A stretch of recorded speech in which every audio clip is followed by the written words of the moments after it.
Hi, I'm Matt. Welcome to Marsland Motorsport.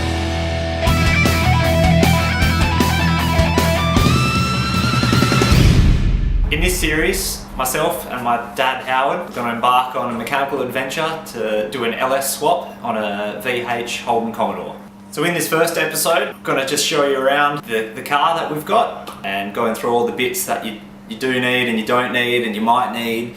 A lot of it I'm still not 100% sure, so I'll find out as I go. So here it is, VH Commodore.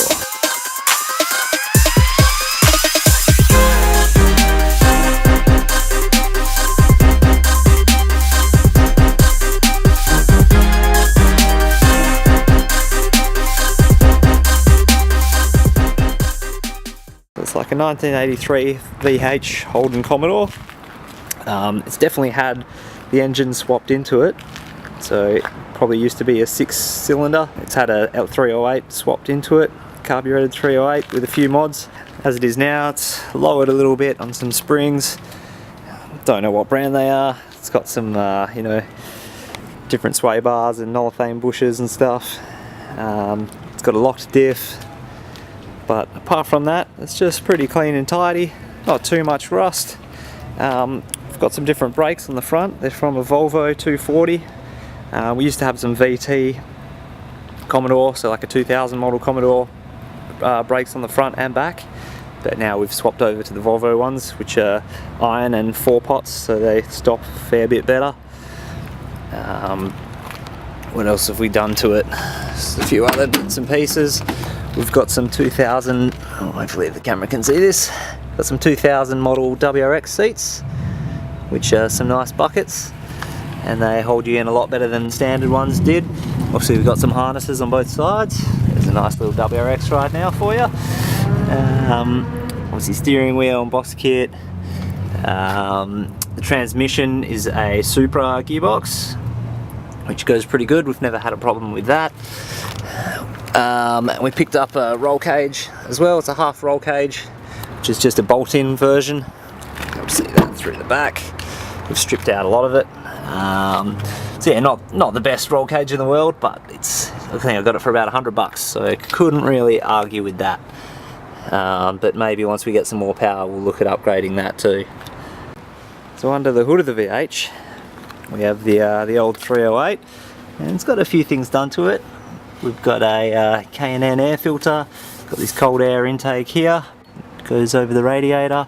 Got an upgraded master cylinder from I think a later model. We also have these heads here with custom pipes coming out to help the oil breathe, and then this usually goes to a catch can, which is currently missing. If I just take this off here, 1 second. There we go.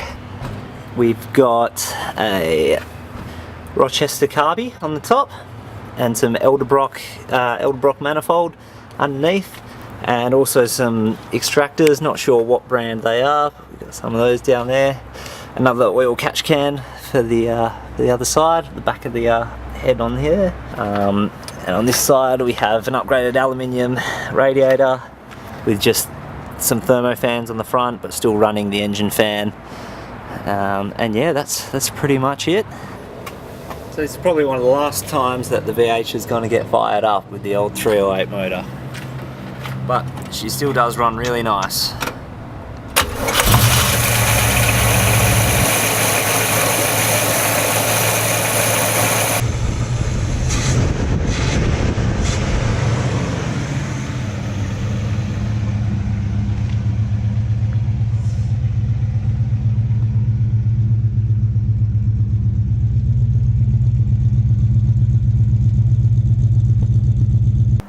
We estimate the old 308 engine with all its leaks and head gaskets and lost compression, it's got unknown kilometres on it, so we think it's got about 180 horsepower or so.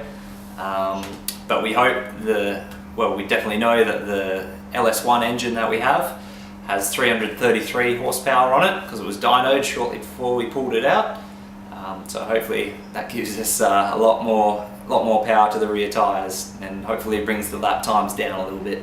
Yeah, we've been racing this Commodore for about 7 years, doing a few events a year, and we've we've managed to get it down to about 1 minute, 1 minute 14 around Barbagallo.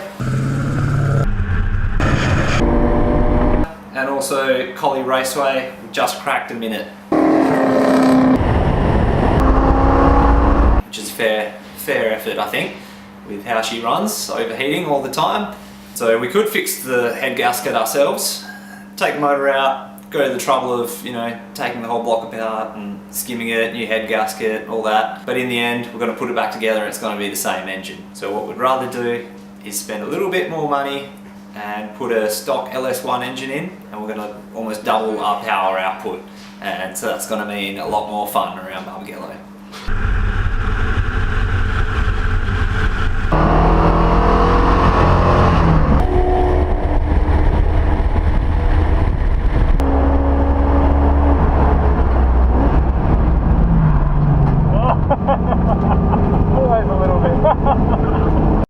So neither myself or Howard are mechanics, so as a bit of a disclaimer, anything you see us do throughout this series, we're not trained mechanics, so if you copy anything that we do, it's at your own risk. So don't come suing us if you do something wrong and injure yourself, because yeah, we're not showing you how to do things in a professional manner.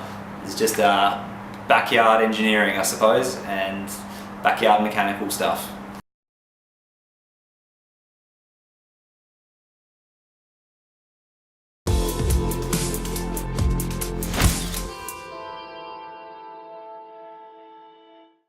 And with my dad, oh fuck. My dad Howard? Fucked it already.